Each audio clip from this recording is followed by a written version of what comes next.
Good morning, everybody. Is anybody out there? Is there anybody to say good morning to? Is there anybody to say good morning to? Oh, I sound All right. I believe. Is there anybody to say good morning to? Oh, I sound Right. I believe. Amy just texted me technical difficulties this morning. Yes. All right. Amy just texted me technical difficulties this morning. Sue, do you have something on that's making an echo? Not that I know of. All right, let's start this over because I think we're live. Nobody's watching, but hopefully they'll catch on that we redid it. So we going out and starting all over again? Yes. Okay, bye.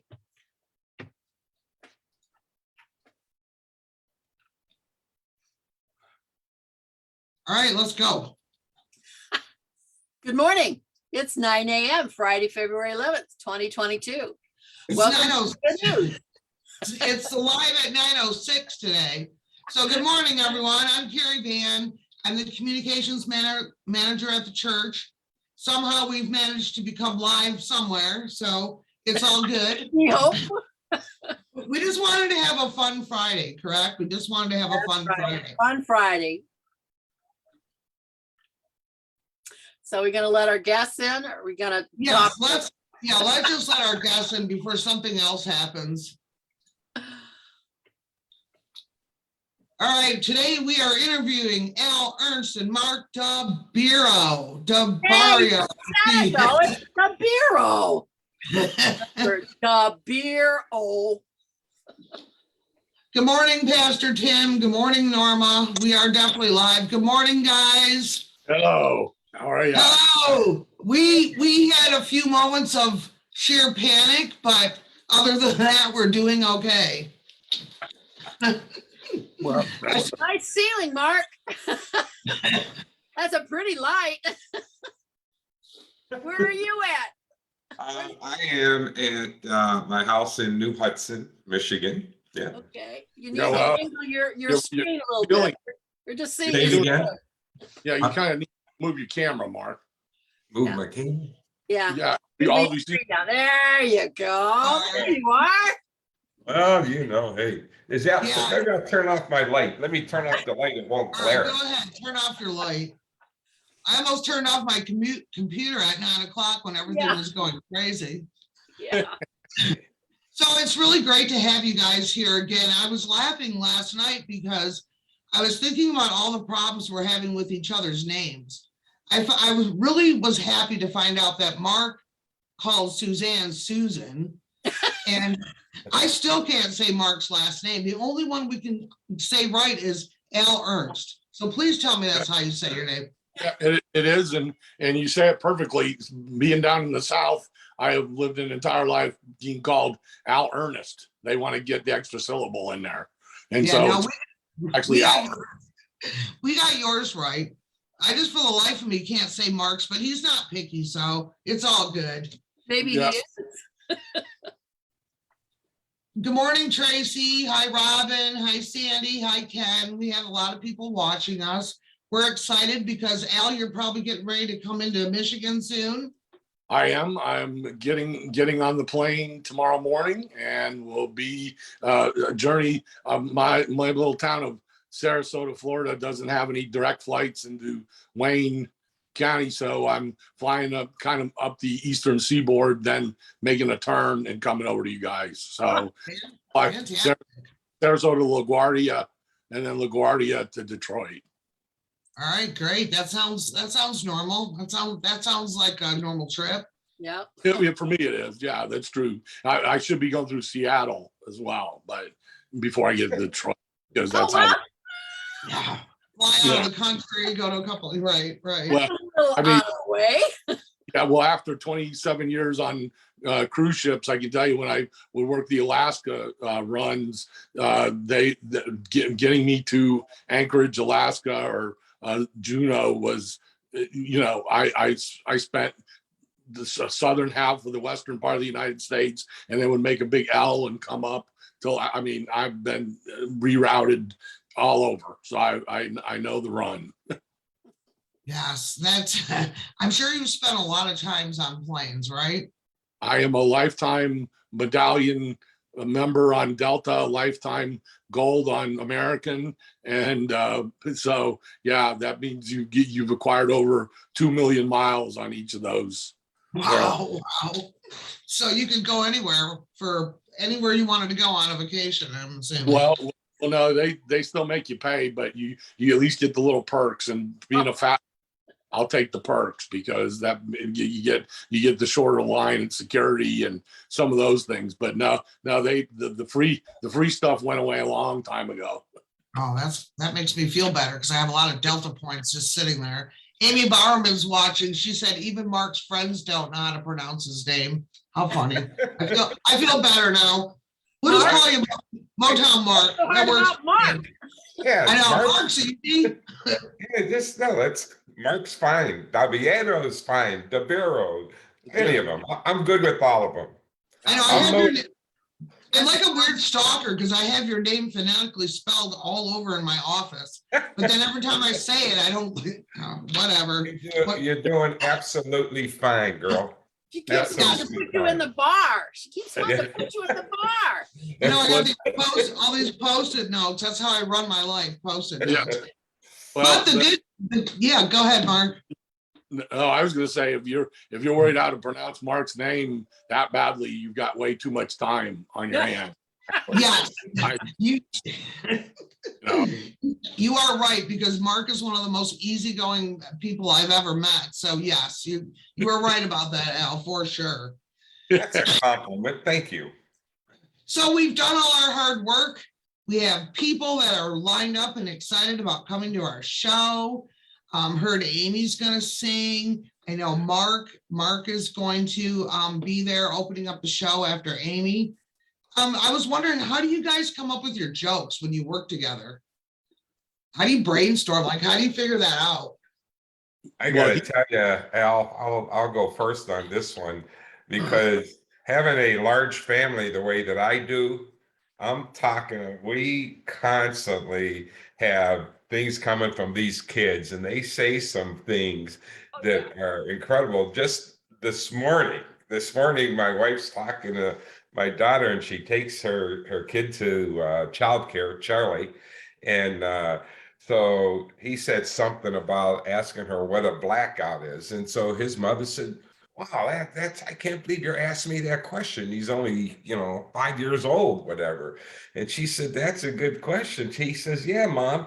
Nona, meaning my wife, Nona tells me I'm really I'm damn smart these days is what Nona said. And so, but with the things that the kids say, I don't know about you, Al, but with these kids, I'm telling you, we get a lot of ammunition. In fact, I'll give you one more that Amy and David, with the Dabiero charities, they were delivering gifts.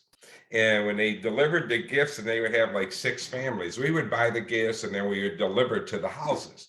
Well, Amy and David delivered gifts to the wrong house. So they had to go back and pick up the gifts that were for a different family. And when they got there, the gifts were already open and it wasn't Christmas. It was like 2 weeks before Christmas. Now, meanwhile, the gifts are already open and David's and Amy are trying to get these gifts back to give them the other gift. But anyhow, that's a great question. I got to tell you, Al, being a professional, I'm sure he can answer that better than I can. But it just seems like in day-to-day life, if you're lighthearted and you enjoy laughing and you run with guys like Al, we enjoy comedy and I could sit and talk to Al for hours and just have a great time just sitting him and I. So Al, how about you? How do you come up with your material? Well, after doing this professionally for 30 years and being, I came from the nonprofit sector in career move. I was a YMCA director prior to going out full time to being a comedian. And I'm sorry. So with the kids again, eh? Yeah, well, it was the kids, but it's also the ability. To me, I think my biggest strength is storytelling, and I also would tell you that being a comedian on stage in front of an audience is kind of like. I also, believe it or not, worked 3 years as a professional wrestler, and Oh, yeah, that's interesting. yeah, and as a pro wrestler, you're trained into how to tell the story in the ring, and you're also trained to be yourself, but amplify your personality up. You know, we always say be yourself times 10. And that was kind of the pro wrestler rule when you went to the ring. And I think that carried over. In fact, it isn't, I don't even think, I know that it carried over into the kind, you know, because there's so many styles of comedy, and especially in this day and age, you know, that you know, somehow comedians are being equated with experts, which I'll never understand. I mean, we're here to entertain and make you laugh. You know, if we have a good thought or something, that's great. But so many things now that are making the news of comedians that have podcasts or whatever, they treat them like they're experts, like they went to Yale and have all the answers. And the whole idea of this is I'm just supposed to make you laugh. That's the first thing, you know. And then, Right. yeah, and then you go from there. And once I got into the church comedy end of it as well, because believe it or not, you know, professional wrestler, I also spent a year in the Lutheran seminary, was getting ready to be a Lutheran minister, and God kind of went, well, listen, no, we you know, I don't think so. So we'll send you over here to comedy.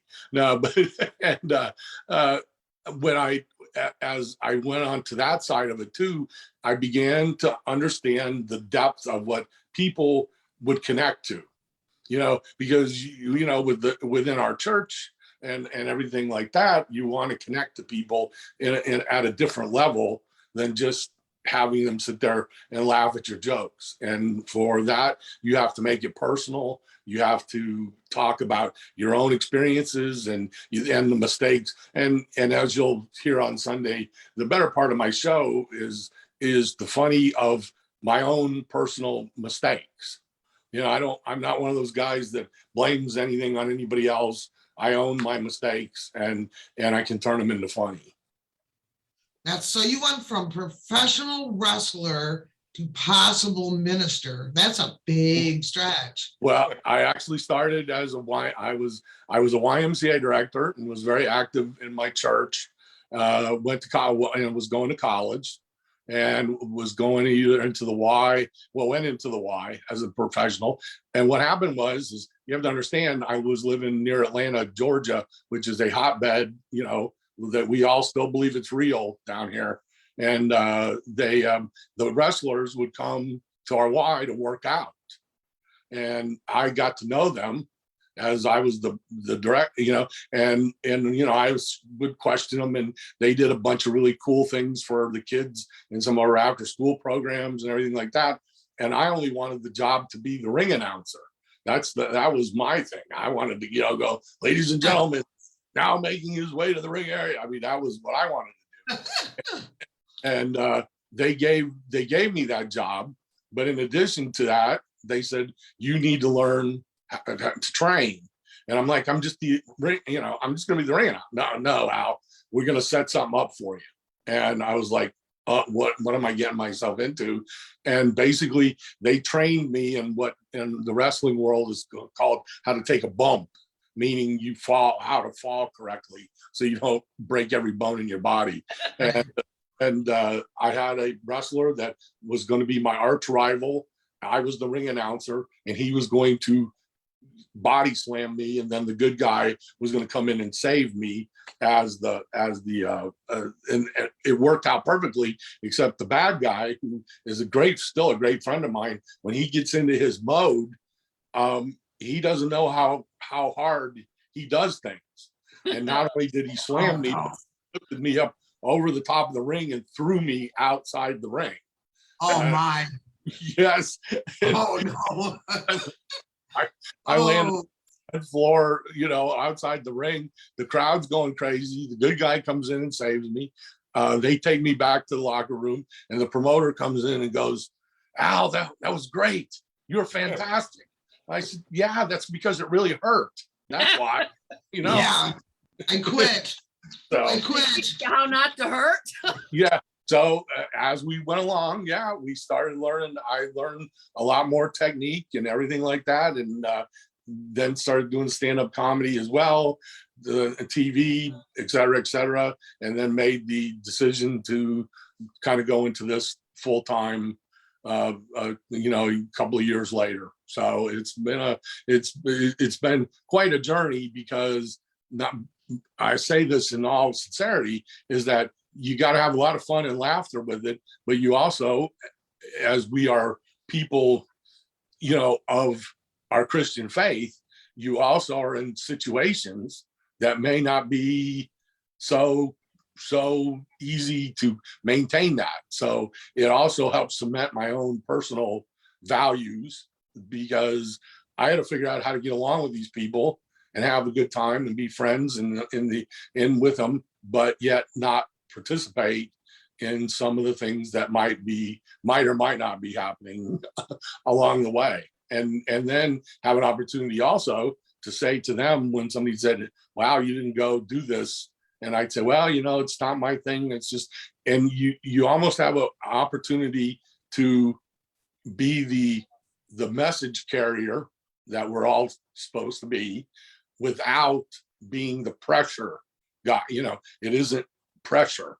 It's just explaining my story to somebody else who's never heard that story. And then they go, "Oh, that is interesting." And I always say we're door openers.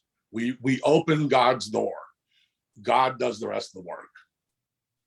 When you were on cruise ships, did you do the same kind of comedy that you do at churches on the cruise ships?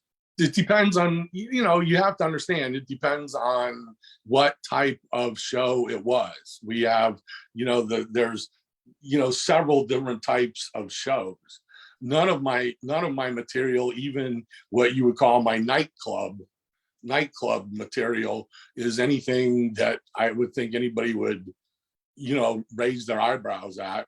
Maybe they would, but I don't think so.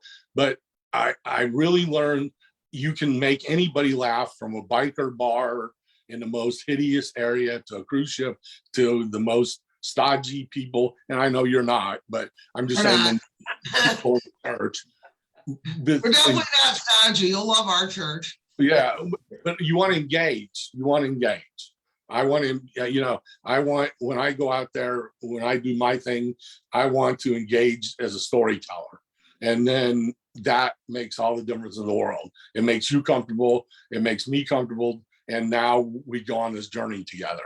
And that's kind of how my story goes. And Mark actually has helped me quite a bit, because as he's a kind of what I call a newbie comedian, who's a guy who's wanting to do this, he'll write his stories, his adventures with his family, and he'll send those stories to me via email, and he's writing out every detail and everything like that. And then I have an opportunity to read it and kind of go, okay, you can drop this part of it. You want to get to the point over here. And it helps Mark to understand how to engage the audience from a stage standpoint quicker. That's a true story. He's being very nice. He criticizes me pretty much for every time I send it to him, and that makes me feel good, because then I'm engaged with Al, and I kind of like it. He is the ultimate professional. He knows how I feel about him, and I like sending my stuff to him. And our Sunday dinners here with the kids, and a couple Saturdays ago or a couple Sundays ago, we were having dinner, and one of the kids comes out of the bathroom, and my wife said, "Luigi, you didn't wash your hands." He said, "Oh, I swear to God, Nona, I did." And I'm not lying, because normally I lie to you about washing my hands, but I'm not lying this time. And I'm like, oh my God, So it is kind of interesting. It's just like being to me. It's like being a preacher, because you have to learn how to get to the point, and you have to learn how to have what I call an economy of words. And that is, you want to do your setup just like Mark did. You just saw the technique right there. Normally, there's the setup, there's the misdirection to the funny immediately. And I suspect that any preacher that takes homiletics in seminary, gets told economy of words. Yes. Everybody wants to understand the sermon, and they want it to be done in a timely fashion. Right. In case you're just joining us, Suzanne and I are talking to Al Ernst and Mark Dabiero. We're talking about our comedy show that's taking place at the church this Sunday. You can come if you're at worship in person. You can come over. We have some spaces left. Amy Bowerman will be right at the door off of Cleveland. You can go see her. She can take checks or cash. Wow. We have a great crowd already signed up to come. We're really looking forward to it. The weather's going to be fine. Everything. We have a huge room. There's plenty of space. If you're coming early, we are having a lunch with pizza, salad, beverages, and dessert. It's going to be a great time. You mean I didn't have to buy this? And if I'm down here in Florida, this is the No, only. you need to wear whatever that is. You need to wear it anyway. Okay, I was A couple getting. other layers too. Yes, it's going to be a shock for you because the temperature is 38 right now, and that's probably That's very a heat cold for wave. you. Right. Yeah, it's We're 70, like out in shorts shopping right now. Like we're from Michigan. it's 78 here. So yeah, Yes. Yeah, rub it in. Go ahead, rub it in. Yeah, I'm going out. I'm not even wearing a coat today. It's like, woohoo. Oh, I am. I'm gonna wear one. Yeah, well, you wear a blanket in the house, Sue. You're I know. different. well, it's Thank you, guys. Thank you guys very much. I know that you said we're excited, I should say. We're really excited about coming out, and I am just delighted with having Grocery Al over here joining us. When I tell you, I know for a fact he is not going to be disappointed that I turned down with him to do the halftime show at the Super Bowl this Sunday. We turned it down to be in Allen Park. And I'm going to tell you something, I have no regrets because Grocery Al is going to be on his game and I'm fired up. Hell with the NFL Super Bowl. Al, we're going to go get him, buddy. All right. Wow. What a build up, eh? Yeah. Right. Yeah. You know. So, yes. So thank you to Amy Bowerman for bringing this type of event to the church. She has been instrumental in doing so many musical, contemporary worship and new things working with youth. And this is a new one, and we're so excited, and we can't wait to see you guys. Maybe we'll do pro wrestling the next time. I'll take There Mark. you go.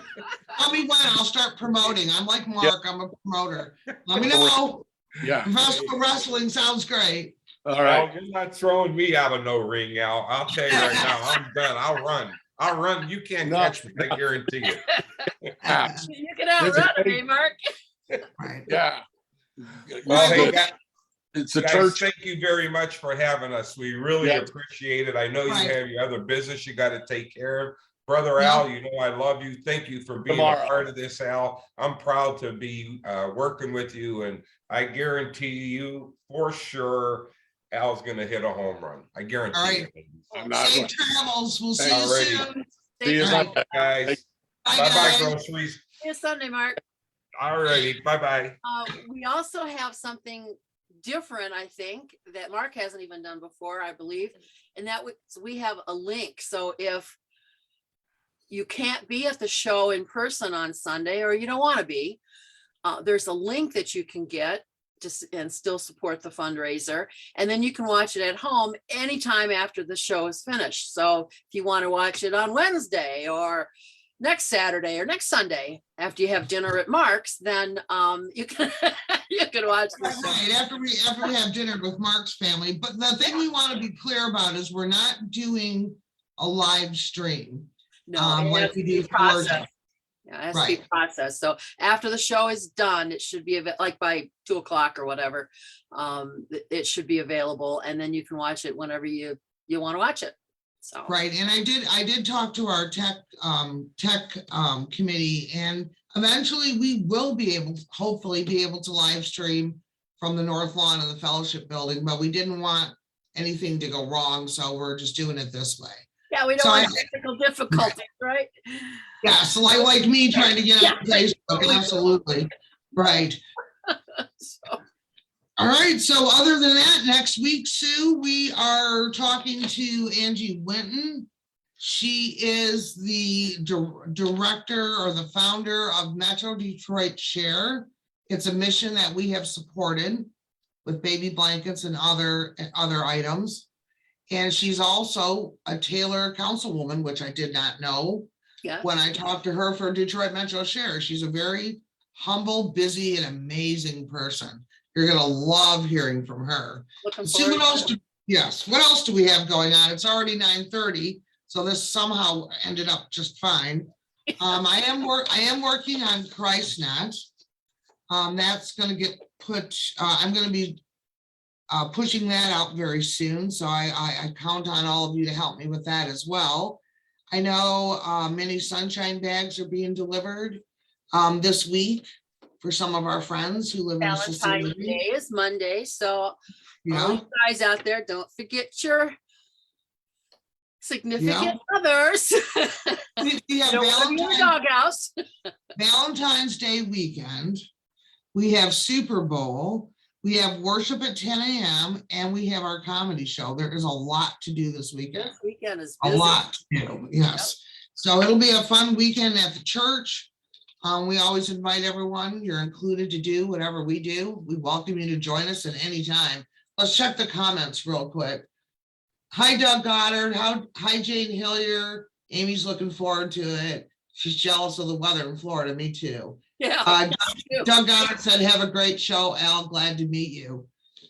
So it was very nice that we have technology when it works and even when it doesn't, so that we are able to talk to people, like getting to see Al in advance. He gets to see us. It's an opportunity to talk to people. We love it. So we're so glad that you joined us. And if you're watching afterward, if you have a question or leave a comment, we'll be happy to get back to you.